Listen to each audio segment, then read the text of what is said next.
So या original लेंथचा half portion मध्ये, central half portion मध्ये बेंडिंग होते, बकलिंग होते, and that portion is the effective length.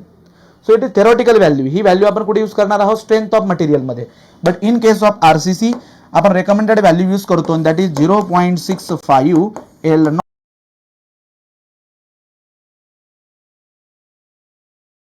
Condition आता मी चेंज करत जातो कॉलमच्या. दिस is fix,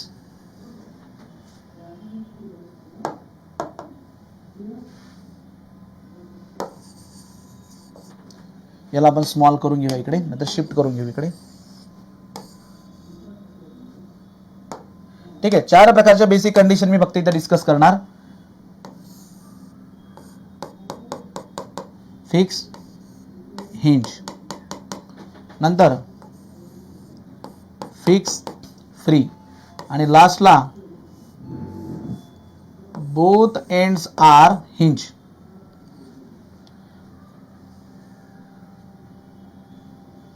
both ends are like this, hinge. बघा लक्ष द्या. सो हे 4 प्रकारचे कॉलम जे आहेत, दिस इज फिक्स, आणि हा सपोर्ट जो आहे that is hinge. End condition again it is fixed, हा आहे फ्री, दिस इज हिंज, आणि हा पण आहे हिंज. आणखी बऱ्याच 2-3 कंडिशन दिलेल्या आहेत आयएस कोड मध्ये, पण ह्या महत्त्वाच्या कंडिशन्स आहेत ज्या मी इथं डिस्कस करतोय. जर कॉलम दोघं बाजूने सपोर्ट असेल तर त्या केसमध्ये इफेक्टिव्ह लेंथ कशी कॅल्क्युलेट करायची. नाव एक एंड इज फिक्स, एक एंड इज हिंज. काही विद्यार्थ्यांना प्रश्न पडला असेल की तुम्ही बॉटमला फिक्स केलंय, सपोज जर टॉपला फिक्स असेल आणि बॉटमला हिंज असेल चालतंय. One end should be fix आणि अदर इज हिंज. तर त्या केसमध्ये लक्ष द्या मित्रांनो, 0.7 L not it is the theoretical value जी सॉम मध्ये आपण यूज करणार आहोत, आणि याच्यामध्ये 0.8 एल नॉड, आरसीसी मध्ये 0.8 टाइम एल नॉड. आणि एक अशा पद्धतीने बकल होतो हा. लक्ष द्या, मी बकलिंग दाखवतो याची तुम्हाला. हा हिंज ना, तर हिंज पासून हा अशा पद्धतीने बकल होतो. असा हा कॉलम जो आहे तो बकल होतो लाईक दिस. जर फ्री असेल तर फ्रीच्या केसमध्ये बकलिंग जे आहे मित्रांनो ती अशा पद्धतीने बकलिंग होते. हे बघा, हे अशा पद्धतीने बकलिंग होते. सुरुवातीचा काही पोर्शन जो आहे त्यात बकलिंग होत नाही, पण ही बकलिंग अशी लांबत जाते पुढे. ठीक आहे. मग या वन एंड इज फिक्स आणि वन एंड इज फ्री. तर या केसमध्ये 2 टाइम एल नॉड आणि 2 time L naught. Theoretical value पण ट्वाइस दी ओरिजिनल लेंथ आणि रेकमेंडेड व्हॅल्यू पण twice the original. Original length ज्या ट्वाइस टाइम एवढ्या लेंथ मध्ये बकलिंग होते when one end is free. ठीक आहे. आणि जर बोथ एंड हिंज असतील तर त्या केसमध्ये अशा शेपमध्ये बकलिंग होते, that is original length. So पूर्ण ओरिजिनल लेंथच्या पोर्शन मध्ये काय होते? बकलिंग. सो या 4 व्हॅल्यू ज्या आहेत मित्रांनो ह्या खूप महत्त्वाच्या आहेत. फर्स्ट रो मधल्या ज्या व्हॅल्यू आहेत these are the theoretical values ज्या की तुम्ही स्ट्रेंथ ऑफ मटेरियल मध्ये यूज करणार आहात, आणि आरसीसी मध्ये recommended value. When both ends of the columns are fixed 0.65 original length. एक फिक्स एक हिंज 0.8 टाइम ओरिजिनल लेंथ. एक फिक्स एक free 2 time original length. Hinge 1 time original length. So इथे जे कोइफिशियंट्स आहेत, इथं 1 टाइम, इथं पण 1 टाइम. Okay, 1 time. मग आता बघा 0.5, 0.65, 0.7, 0.8, 2, 2, 1, 1. These are the coefficients, effective length coefficients. Okay. So अशा पद्धतीने आपण काय कॅल्क्युलेट करतो? These are the effective length. मग राजांनो जर का आपल्याला इफेक्टिव्ह लेंथ भेटली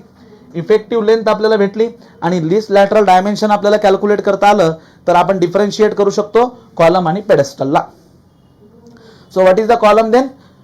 when the effective length is more than 3 times the least lateral dimension. मग इफेक्टिव्ह लेंथ कॅल्क्युलेट करता येते, जे की सपोर्ट कंडिशन वरती डिपेंड करते. लिस्ट लॅटरल डायमेन्शन आता तुम्हाला कॅल्क्युलेट करता येते. त्यांचं कंपॅरिझन करून तो कॉलम आहे का तो पेडेस्टल आहे याचा डिफरन्शिएट आपण करू शकतो. क्लिअर? मग जर आता तो कॉलम आहे सपोज, तर त्या केसमध्ये कॉलम पण 2 प्रकारचे असतात. किती प्रकारचे? 2 प्रकारचे. One is columns are of 2 types. पण पहिल्यांदा कॉलम म्हणजे काय ते पण आपण वरती मेन्शन करून घेऊया. So what is the definition of column? Column is the compression member in which effective length is more than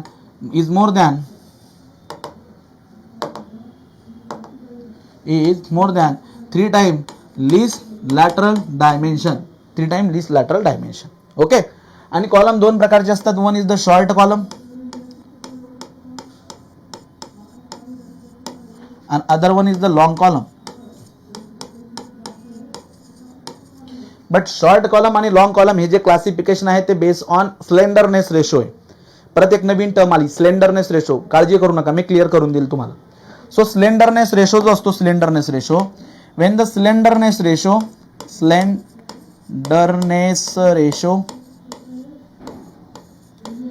this slenderness ratio are denoted with the letter lambda. हा कशाने डिनोट केला जातो? लॅम्बडाने. Okay, slenderness ratio, it is denoted with the letter lambda. If this slenderness ratio lambda, if it is more than 12, sorry, short column, less than 12 and long column मध्ये lambda ची value असते greater than or equal to 12. ठीक आहे. when the slenderness ratio is less than 12, that is a short column. Slenderness ratio more than or equal to 12, that is the long column. Now the question is की sir what is the slenderness ratio? बघा, हा slenderness रेशोच्या basis वरती objective question विचारले जातात की exact slenderness ratio आहे तरी काय. मग आपण बघूया तो स्लेंडरनेस रेशो काय आहे. ओके, थोडा हँग झाला.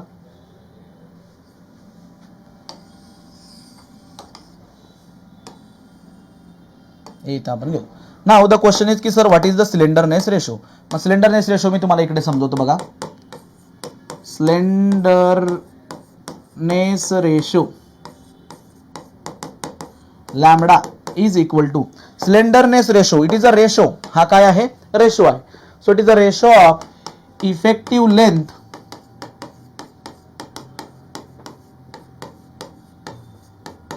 Divided by least lateral dimension. तुम्हाला दोन कन्सेप्ट माहिती आहेत. इफेक्टिव्ह लेंथ काय आहे ते माहिती आहे. The portion of the original length in which buckling is occur. आणि ती कशी कॅल्क्युलेट करायची इफेक्टिव्ह लेंथ, ते आपण इथं स्टडी केलं. सो इफेक्टिव्ह लेंथ कॅल्क्युलेट करता येतं. लिस्ट लॅटरल डायमेन्शन म्हणजे काय? जे डायमेन्शन क्रॉस सेक्शन मध्ये छोटं आहे, that is the least lateral dimension. Circular column आणि स्क्वेअर कॉलम साठी प्रॉब्लेम नाही.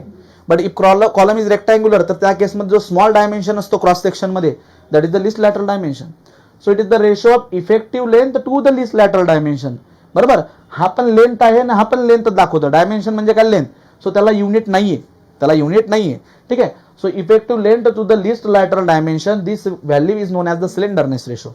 याला काय म्हटलं जातं? Slenderness ratio. आणि जर का तो कॅल्क्युलेट केल्यानंतर जर का स्लेंडरनेस रेशो 12 किंवा 12 पेक्षा मोठा येत असेल तर त्याला लॉंग कॉलम म्हणणार आपण, आणि 12 पेक्षा छोटा येत असेल तर त्याला आपण काय म्हणणार? Short column. ठीक आहे. सो अशा पद्धतीने हे जे आहे हे मी इथं वरती घेतो, स्लेंडरनेस रेशो. मग फिजिकली सपोज एखाद्याला विचारायचं असेल की सर हा स्लेंडरनेस रेशो जो आहे तो बेसिकली काय दाखवतो, तर मित्रांनो स्लेंडरनेस रेशो आपल्याला काय दाखवतो की एखादा कंप्रेशन मेंबर किती पातळ आहे. स्लेंडर म्हणजे काय? पातळ. किती पातळ आहे तो. बांबू बघा, बांबू जो आहे ज्यावेळेस आपण स्काफोल्डिंग करतो, स्काफोल्डिंग म्हणजे काय? आता जर तुम्हाला ब्रिक वर्क करायचंय, सपोज मला भिंत बांधायची, ब्रिक वर्क करायची, आणि त्याची हाईट वाढत गेली का आपण काय करतो? एक स्टेज तयार करतो बांबूचा वापर करून. त्याच्यावरती लोक उभी राहतात आणि कामं करतात. लेबर जे आहेत त्याच्यात उभी राहतात आणि कामं करतात. तर त्यावेळेस तो बांबू जो आहे तो कम्प्रेशन मेंबर म्हणून ऍक्ट होतो.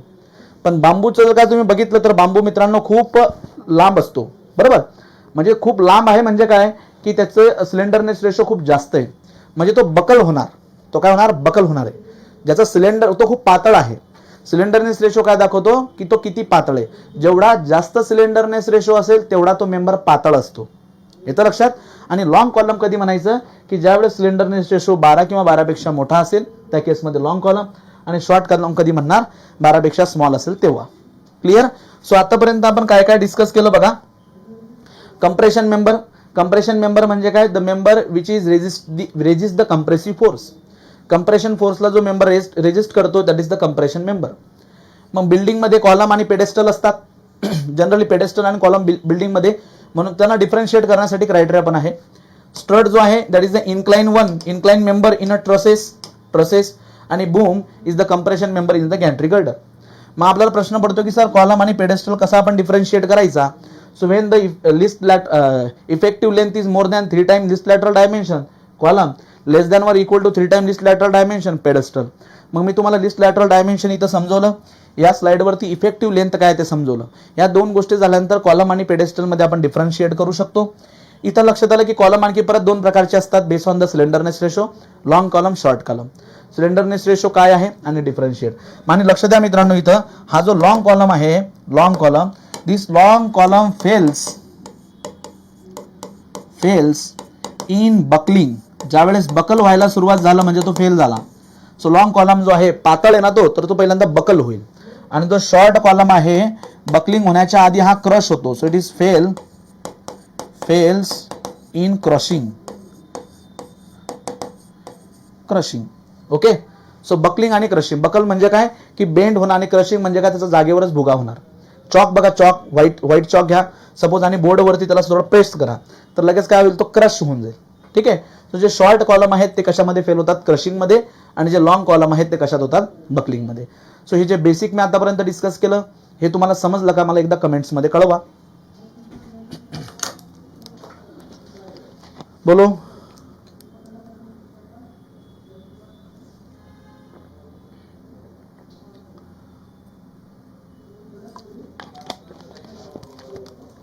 सौरभ, पौर्णिमा यस, प्रतीक्षा म्हणते यस. आणखी एक दोन विद्यार्थ्यांनी सांगितलं तर बरं होईल मित्रांनो. तुम्हाला कळतंय का नाही ते मला कळणं गरजेचं आहे, त्यामुळे सांगत चला. ओके. फक्त प्रतीक्षाला समजलंय. सौरभ, पौर्णिमा,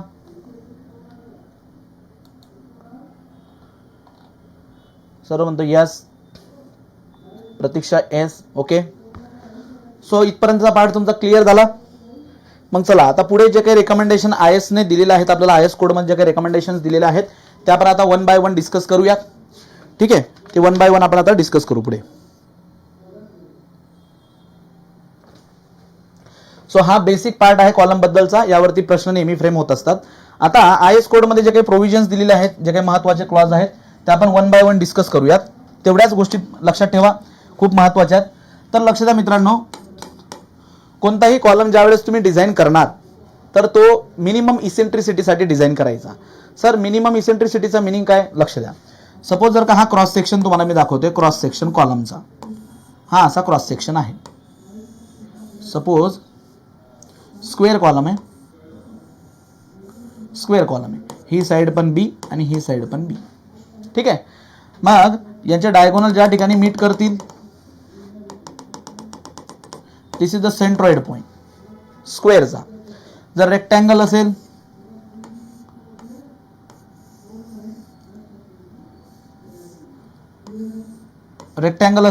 तर रेक्टँगल मध्ये पण सेम, ज्या ठिकाणी डायगोनल मीट करतात that is the centroid point. Circular column असेल, सर्क्युलर कॉलम, तर सर्क्युलर कॉलमचा जो सेंटर आहे that is the centroid point. So बघा लक्ष द्या, ॲक्झियली लोडेड कॉलम आणि इसेंट्रिकली लोडेड कॉलम अशा दोन कॉलम असतात, ॲक्झियली लोडेड आणि इसेंट्रिकली लोडेड. आता सर ॲक्झियली लोडेड म्हणजे काय की जो काही कंप्रेसिव्ह फोर्स येणार आहे वरतून, बघा मी इकडे डायग्राम काढतो अशा पद्धतीने. ओके. सो हा जो काही कंप्रेशन फोर्स येणार आहे वरतून, compressive force from beam side, जर का हा compression force let us say it is P, if it is passing through this centroid, बरोबर जर का तो सेंट्रॉइड मधून पास होत असेल so that time the column is known as axially loaded column. जर हा कंप्रेसिव्ह फोर्स बरोबर त्याच्या सेंट्रॉइड मधून जर का पास होणार असेल, या सेंट्रॉइड मधून जर का सेंट्रॉइड मधून बरोबर पास होणार असेल so that time the column is known as axially loaded column. But practically एवढं पॉसिबल होत नाही की जेवढाही फोर्स येणार आहे compressive force from beam side, आता इकडे बीम आहे सपोज अशा पद्धतीने, तर बीम जी रिॲक्शन देणार आहे ती रिॲक्शन बरोबर सेंटरमधून पास होईल याचे चान्सेस खूप कमी आहेत. म्हणून प्रॅक्टिकली आपण काय करतो की सगळे कॉलम डिझाईन करताना मिनिमम इसेंट्रिसिटीसाठी डिझाईन करतो. मिनिमम इसेंट्रिसिटीचं मिनिंग काय की हा जो सेंट्रॉइड पॉइंट आहे त्याच्यापासून कुठेतरी इकडे किंवा इकडे किंवा इकडे किंवा इकडे तो फोर्स जो आहे तो पास होऊ शकतो. सो दिस सेंट्रॉइड पासूनचं हे जे काही डिस्टन्स आहे, ज्या ठिकाणी फोर्स जातोय आणि हा centroid, so that is the eccentricity. So centroid पासून मिनिमम तो एवढे डिस्टन्स सरकू शकतो, मिनिमम इसेंट्रिसिटी. सो आपल्याला IS कोड काय म्हणतोय की all column should be design for minimum eccentricity. Objective question frame होत असतो तो, मग मिनिमम इसेंट्रिसिटीचा फॉर्म्युल्यावरती क्वेश्चन विचारला जातो किंवा त्या फॉर्म्युल्यात मग सिंपल व्हॅल्यू पुट करून आन्सर विचारलं जात असतं. ठीक आहे.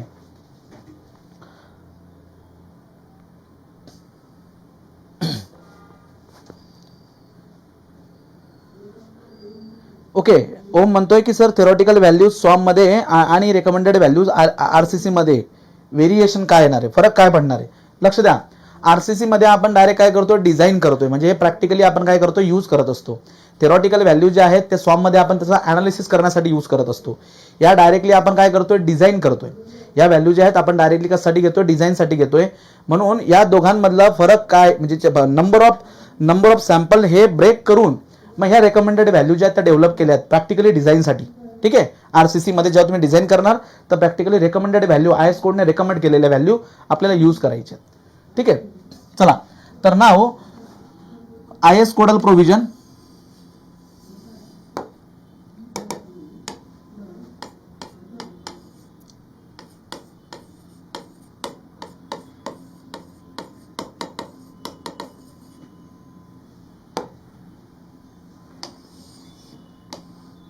सो त्यामध्ये फर्स्ट की ऑल कॉलम्स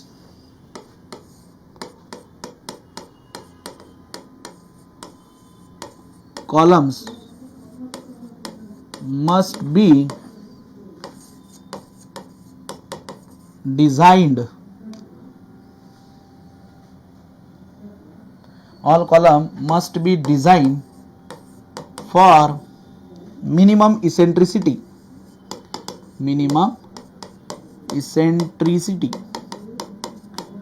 त्याला मी शॉर्ट मध्ये इथं म्हणतो ई मिनिमम. प्रत्येक कॉलम डिझाईन करताना ॲक्झिली कॉलम म्हणून डिझाईन नाही करायचा, तर इसेंट्रिक कॉलम म्हणून डिझाईन करायचा फॉर मिनिमम इसेंट्रिसिटी. आणि ह्या मिनिमम इसेंट्रिसिटीचा फॉर्म्युला दिलेला आहे.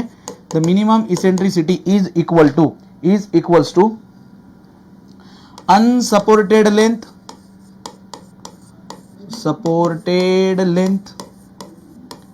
म्हणजेच काय, आपण ती unsupported length divided by 500 plus least lateral dimension divided by 20. unsupported length divided by 500 and least lateral dimension divided by 30 or 20 mm. So IS code मध्ये आपल्याला काय म्हटलंय, unsupported length. What is the meaning of unsupported length? Unsupported length basically original length आहे, plus unsupported length divided by 500 plus least lateral dimension. कसं calculate करायचं least lateral dimension आपण बघितलंय, divided by 30.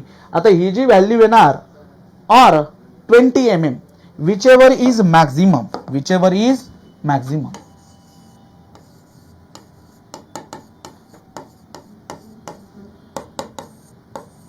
G maximum value येईल ती आपण provide करायची आहे. जर का तुम्ही हे फर्स्ट कॅल्क्युलेशन केलं, unsupported length divided by 500 plus least lateral dimension divided by 30, हे कॅल्क्युलेशन केलं आणि सपोज ते कॅल्क्युलेशन आलं 40. सपोज ती कॅल्क्युलेशन किती आलं 40 आणि दुसरी व्हॅल्यू कोणती आहे 20. सो 40 आणि 20 यांच्यापैकी मॅक्झिमम कोणता आहे, विच एव्हर इज मॅक्स 40. तर 40 मी इसेंट्रिसिटीसाठी आपण त्याला डिझाईन करणार. किंवा सेकंड केस, हे कॅल्क्युलेशन तुम्ही केलं आणि आन्सर आलं सपोज तुमचं 15 mm आणि हा आहे 20 mm. सो 15 mm आणि 20 mm जो मोठा असेल, whichever is maximum, that is the minimum eccentricity. So this is the first recommendation given by the IS की all columns should be design for minimum eccentricity of this value. So ह्या clause जो आहे खूप महत्वाचा आहे minimum इसेंट्रिसिटीचा, हा व्यवस्थित तुम्ही नोट डाऊन करा आणि त्याला लक्षात ठेवायचं आहे. त्यानंतर सेकंड जो आहे नंबर 2. सो सेकंड मित्रांनो याच्यासाठी दिलाय आपल्याला बारसाठी. So minimum diameter of longitudinal steel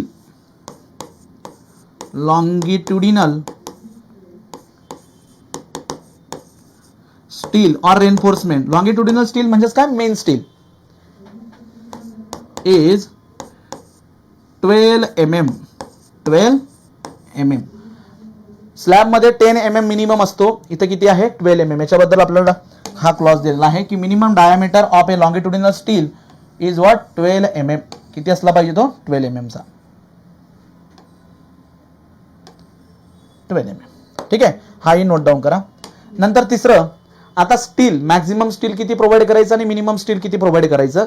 लॉंगिट्युडिनल म्हणजे मेन स्टील कसं किती प्रोव्हाइड करायचं त्याबद्दलही म्हटलंय. Number 3 minimum लॉंगिट्युडिनल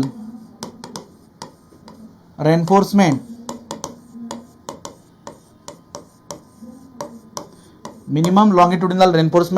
should not be less than 0.8% of the gross area. जो काही ग्रॉस एरिया असणार आहे त्याचा 0.8% पेक्षा लहान नसायला पाहिजे. म्हणजे काय, more than or equal to. आता हे पण तुम्हाला मी सांगतो इथं समजून बघा, लक्ष द्या. What is the meaning of longitudinal reinforcement, gross area. आता लक्ष द्या राजांनो, हा कॉलम आहे, suppose this is the column,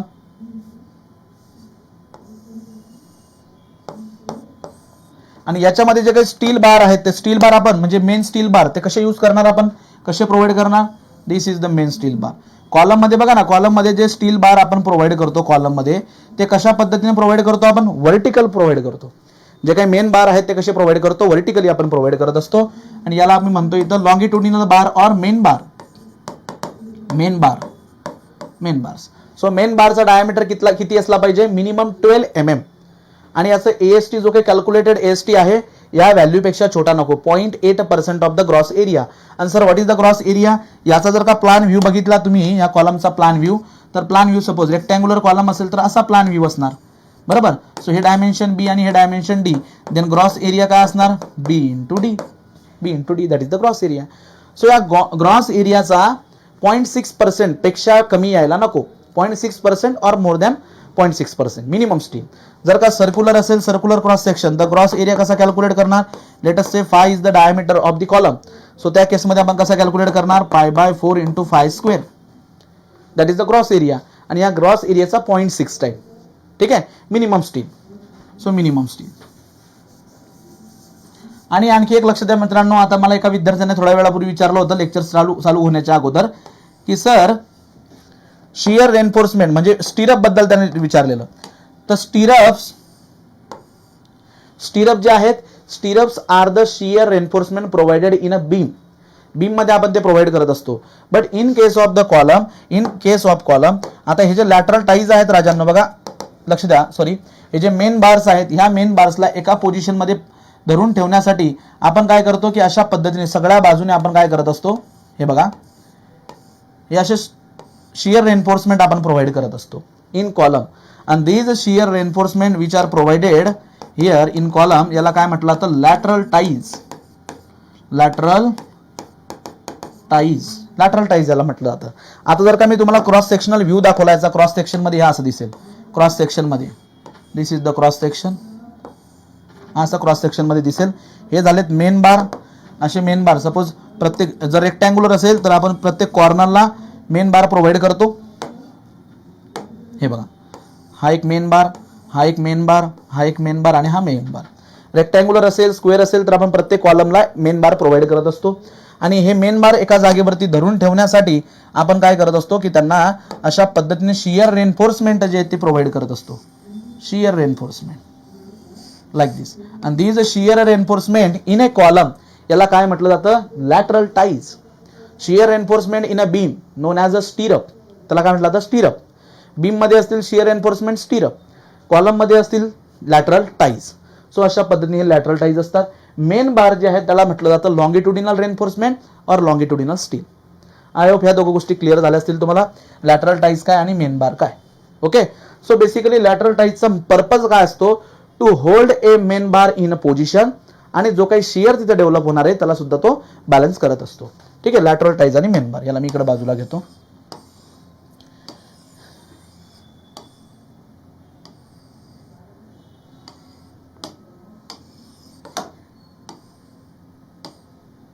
ठीक आहे, सो हे झालं मिनिमम रेनफोर्समेंट बद्दल.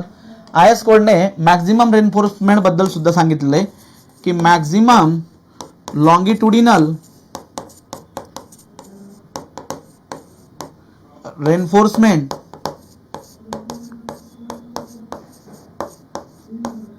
should not be more than, maximum should not be more than 6% of gross area.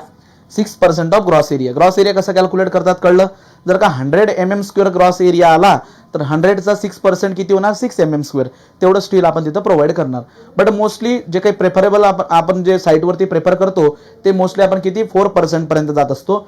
But this is the value given in the IS code की maximum किती steel provide करणार आपण 6% of the gross area. 6% of the gross area हे लक्षात असू द्या.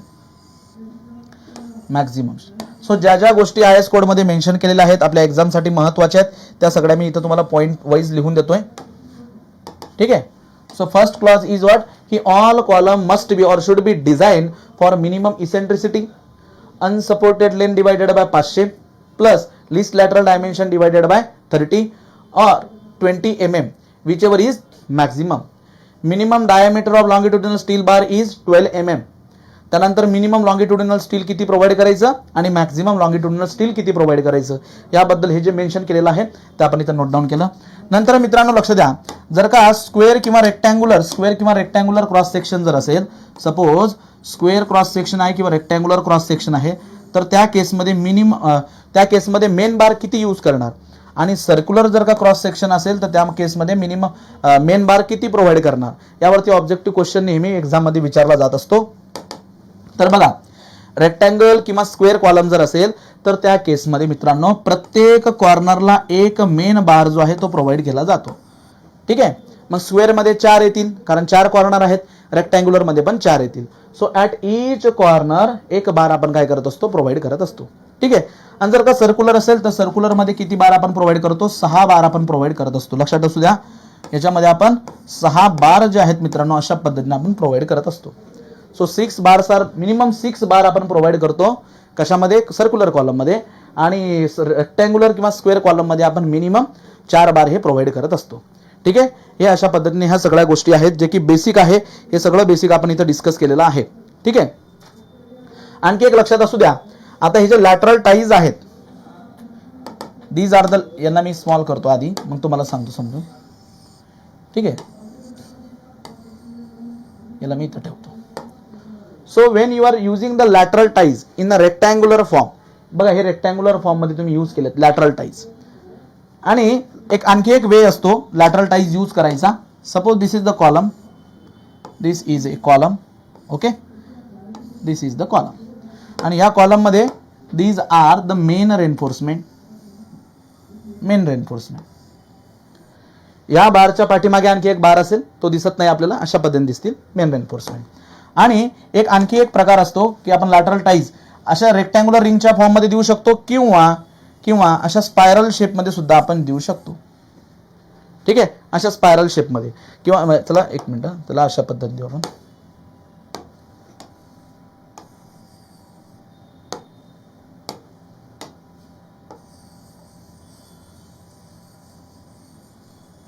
अशा spiral शेपमध्ये सुद्धा आपण काय करू शकतो लॅटरल टाईज जे आहेत त्या प्रोव्हाइड करू शकतो मेन स्टीलच्या आजूबाजूने.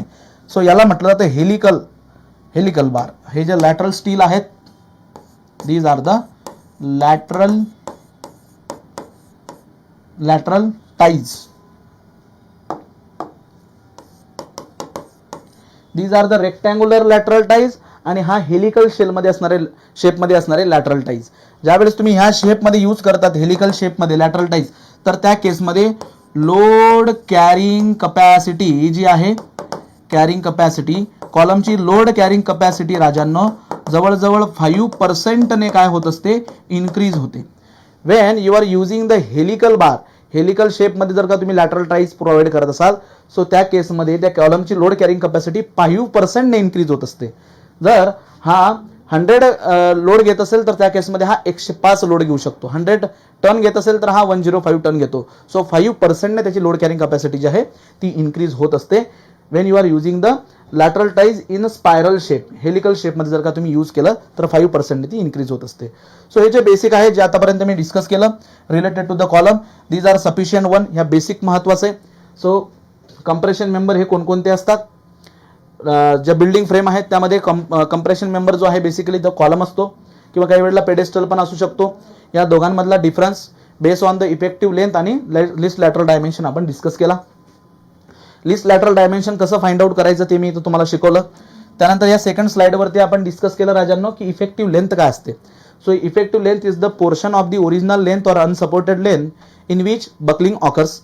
ते कॅल्क्युलेट करण्यासाठी आपल्याला आय एस कोडने ह्या व्हॅल्यू दिलेल्या आहेत. आपल्यासाठी जेव्हाही तुम्ही स्टीलचे प्रॉब्लेम आरसीसीचे प्रॉब्लेम सॉल्व्ह करणार तर त्यावेळेस इफेक्टिव्ह लेंथ कॅल्क्युलेट करा असा क्वेश्चन जर आला तर ह्या फॉर्म्युल्यांचा आपण इथं वापर करणार आहोत. ठीक आहे. नेक्स्ट, इफेक्टिव्ह लेंथ आणि लिस्ट लॅटरल डायमेन्शनच्या बेसिसवरती कॉलमचे आपण दोन प्रकार केले, short column, long column. Slenderness ratio of the effective length divided by least lateral dimension. Short column जो असतो तो क्रशिंगमध्ये फेल होतो, लॉंग कॉलम जो आहे तो बकलिंगमध्ये फेल होतो. आणि आय एस कोडमध्ये जे काही की पॉईंट्स होते, महत्त्वाचे पॉईंट्स होते ते मी इथं डिस्कस केलेत की प्रत्येक कॉलम डिझाईन करताना मिनिमम इसेंट्रिसिटीसाठी डिझाईन करा. मिनिमम लॉंगिट्युडिनल बार किती यूज केला पाहिजे एमएम मध्ये, 12 mm. Minimum longitudinal steel, maximum longitudinal steel. त्यानंतर लॅटरल टाईज जर का हेलिकल शेपमध्ये, स्पायरल शेपमध्ये जर यूज केले तर 5% कॅपॅसिटी वाढत असते. सो या आय एस कोडमध्ये असणारे मेन पॉईंट्स मी इथं डिस्कस केले. डिझाईनचा पार्ट आपण इथं घेणार नाही आहोत कारण डिझाईन आपल्यासाठी इम्पॉर्टंट नाही आहे. सो अशा पद्धतीने मित्रांनो आरसीसीचे जे 4 पॉईंट मला सांगितले होते त्यामध्ये method of design, beam, slab आणि कॉलम हे 4ही पॉईंट जे आहेत मित्रांनो आता इथं संपलेले आहेत. ठीक आहे. सो हे 4 पॉईंट मला घ्यायला सांगितले होते, इथं क्लिअर केलेत. काही विद्यार्थ्यांना जर हेच पॉईंट किंवा आरसीचा आणखी पार्ट जर इन डिटेल स्टडी करायचा असेल तर त्यासाठी आपला कंप्लीट कोर्स अवेलेबल आहे आपल्या इग्नाइटच्या ॲपवरती. तिथं तुम्ही जाऊ शकतात, तो तुम्ही बघू शकतात. ठीक आहे. तो परचेस करून तुम्ही बघू शकतात. आता यानंतर आपण स्टडी करूयात प्री स्ट्रेस कॉन्क्रीट. ठीक आहे. Prestressing. सो प्री स्ट्रेसिंगचा पार्ट जो आहे total RCC plus prestressing दोघं मिळून एक 4 ते 5 क्वेश्चन येत असतात असं मी तुम्हाला म्हटलं, 4 ते 5 मार्काचे. तर आता हा आरसीसीचा पार्ट झाला, मेन टॉपिक आपण इथं डिस्कस केले. आता प्री स्ट्रेसिंग जे आहे ते आपण बघूया. प्री स्ट्रेसिंग मध्ये ठीक आहे, प्री स्ट्रेसिंगचा पार्ट जो आहे तो आपण आता इथं डिस्कस करूया. ओके. सो त्या अगोदर मला इथं कमेंटमध्ये कळवा की तुम्हाला ह्या गोष्टी क्लिअर झाल्यात का.